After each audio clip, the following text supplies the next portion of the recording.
The star Sirius is the brightest star in the night sky.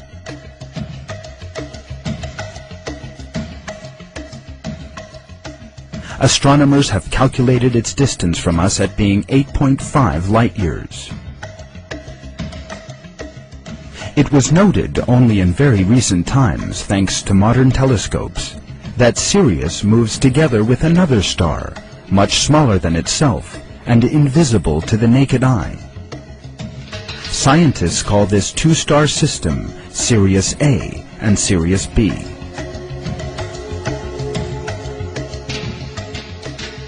The larger of these is Sirius A, which is the brightest star that can be seen with the naked eye. Its mass is 3 times that of the Sun, and it is 10 times brighter than it. Sirius B, on the other hand, is a white dwarf star. It cannot be seen with the naked eye. It possesses approximately the same mass as the Sun, although since its diameter is only 4 times that of the Earth, it is very much more dense.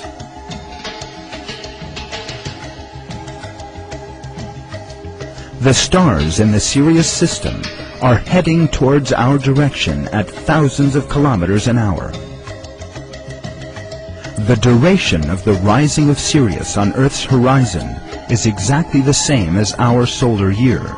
In other words, 365 days and 6 hours. Because they had discovered this interesting common feature in the star Sirius and the solar system, the ancient Egyptians declared the day when Sirius first appeared on the horizon to be the first day of their calendar year.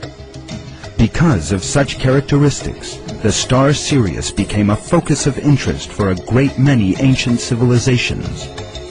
It was believed that this star possessed various powers, and some people... Ancient Egyptians consulted the heavens to tell them when to plant and when to harvest. Every star possessed a sacred meaning. They called Sirius, in the constellation Canis Major, the star of Isis. Sirius's appearance before dawn during the summer solstice forecasted the annual rise of the Nile River. Other constellations, like Orion, might have had a certain architectural significance. Egyptologists have often asked the question, why did the ancient Egyptians build 3 great pyramids that are slightly misaligned? Did they have bad ruler sticks thousands of years ago? The 3 pyramids seem to be aligned to the 3 constellation stars of Orion. What does this alignment mean? Was it a coincidence, or were the pyramids intentionally engineered this way? The pyramids of Giza seduce us with archaeological mystery and historical intrigue.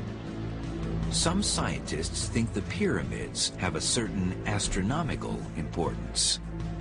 It has been claimed that the layout of the 3 major pyramids on the Giza Plateau, including the Great Pyramid, are set on the ground to mimic the 3 stars in Orion's belt. It's one of my favorite connections between events on Earth and events in the sky. But the ancient Egyptians didn't see a hunter in Orion like we do. They saw Osiris, god of rebirth. Some speculate that air shafts within the Great Pyramids were specifically designed to catapult the souls of pharaohs to the heavens. In those pyramids, we have 2 different shafts, and those shafts, one points north, one points south. The south shaft points toward Orion. So the soul of the pharaoh would be launched through that shaft in order to be connected to Osiris, Orion, and be resurrected again, enjoying eternal life. But others are a bit more skeptical. In order to make it match correctly, you have to flip it upside down on the ground or in the sky. That the Egyptians did place an importance on north and on south in the pyramid. And it doesn't make any sense to say, well, yes, they lined the stars up right, but then when it came to mapping on the ground, it was perfectly okay to flip everything around and make it upside down. The north shaft points toward one specific star.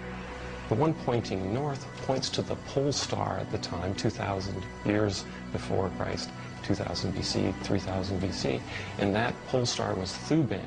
Thuban is located in the constellation Draco, or the Dragon. Draco has 79 visible stars. Thuban has been replaced by our generation's pole star, Polaris. Polaris illuminates the Arctic, governing our sky as a beacon over the North Pole.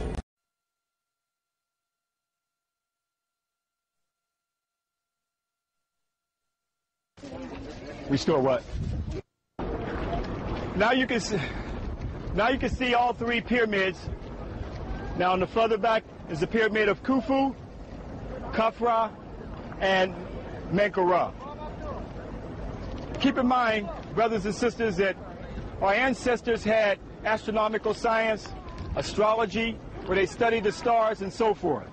One of the things that's been brought to astronomers' attention is that they noticed that the pyramid of Khufu and Khafra, if you notice right here, are in a perfect alignment. Okay? It's a perfect alignment. But the question is that why would such a perfect alignment and perfect structure where they built the small pyramid of Menkaure off course? Can you see it off course? Yeah. But what they found, though, is that our ancestors were building the pyramids in alignment with the stars, that they were in rhythm with the astrology and the astronomical science of the universe, science of astrology or the study of the stars. And what they found is that the star system Orion was the star system of Osiris. Remember, the king wants to become one with Osiris. So by aligning the pyramid of Khufu, Khafra, and Menkaure with Orion, and that's why they built the pyramid of Menkaure slightly over and not in alignment, because the pyramids were built off of the alignment of the star system Orion. The star system Sirius was Isis. So our ancestors, in essence, were building heaven on earth. They were taking the science of the stars and building the pyramids exactly as they saw the heavenly body, or the cosmological universe. Figure out why Menkaure's pyramid was not in a perfect alignment, but it fits with the alignment of the star system Orion. As well as the other pyramid layout, it fits into the constellation that our ancestors saw of Osiris. And that is the constellation of the man that they have today as a figure of a man.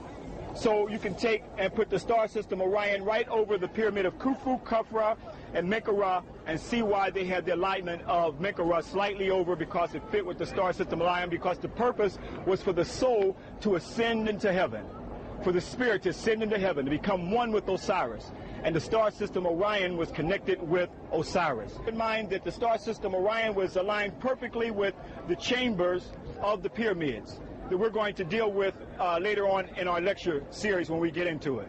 So this is serious knowledge to show you how profound our ancestors saw that they were building and with the constellation of the universe. Tomorrow when you go into Saqqara, you're also going to see the pyramid of Unas, showing the first concept of ascension into heaven. Long before there was Christianity, long before there were little white angels with wings under, that we get a concept that we're going to go to heaven, Unas already had the concept of ascension into heaven, or a spirit going into heaven, known as astrotheology. So this is what our ancestors saw, the soul becoming one with the great god Osiris in the constellation of Orion, which was the symbol for Osiris. And the star system Sirius was for Isis. Powerful astronomical knowledge that our ancestors had, showing how in tune our ancestors were with the heavenly bodies. In essence, building heaven on earth. Even in the Hermetic text, it speaks of Asar is our Father in heaven, and he looked down on his kingdom that he built. Hold this before me. So let me show you something here. This is the kingdom. This is Asar in Orion's belt now. See Asar in Orion's belt, looking down on his kingdom? In Amos in the Bible, it speaks of, seek of him who is of the star, the 7 stars of Orion. Now, let me lay something on you. Our Father, which art in heaven, thy kingdom come, thy will be done on earth as it is in heaven. This is where it all is. Thy kingdom come, thy will be done on earth as it is in heaven. And that was Asar. And come back here to do serious field educational work. So when someone tells you about the pyramid, you can really break it down.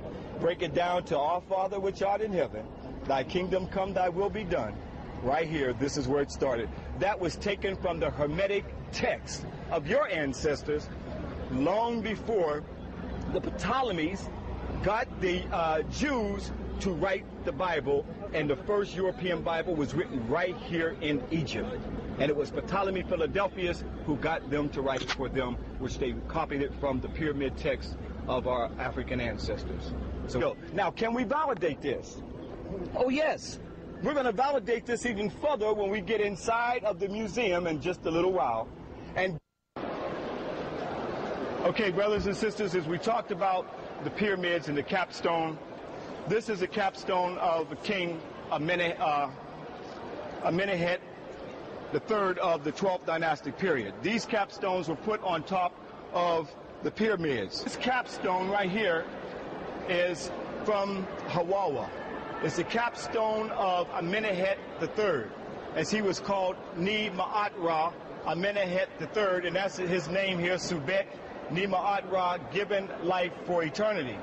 And what you see here are the all-seeing eyes of Asar and Ra-Harakte, or the wings representing the rising spirit, the Sahu spirit. Remember, Asar, who was the great king, as I said, an Orion's belt represented Asar. He was what? Our Father, which art in heaven. Thy kingdom come, thy will be done on earth as it is in heaven. Where would we find the Orion at? Can we validate this? Can we validate with even a man by the name of Robert Bouvel, who many Egyptologists smashed down when he tried to say that Asar represented Orion's belt and Orion represented Sahu. That was the spiritual star for us to go to. Well, we can find it. You hold this for me. I want to show you something. Have patience here. This is very small. So where is this symbol at of Asar and Orion? Where is this symbol at? Well, let's go right over here and look closely. And what symbol do you see right here? What symbol do you see right there? You see Orion, you see Asar right there.